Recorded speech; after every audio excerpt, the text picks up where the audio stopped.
As a student, stress and depression can can often feel overwhelming due to academic pressure, social issues, and future uncertainties. Here are some specific strategy.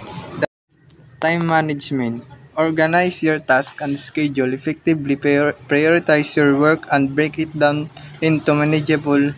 Use tools like calendars, planners, or apps to keep track of your tasks and deadlines.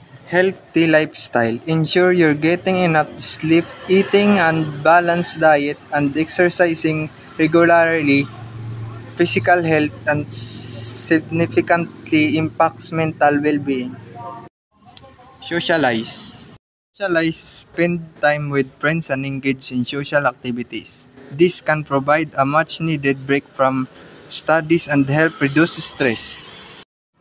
Positive mindset. Maintain a positive attitude toward your studies. Remember, it's okay to make mistakes and learn from them.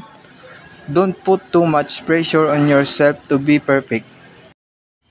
Remember, it's normal to feel stressed and anxious at times, but if these feelings persist, it's important to seek professional help.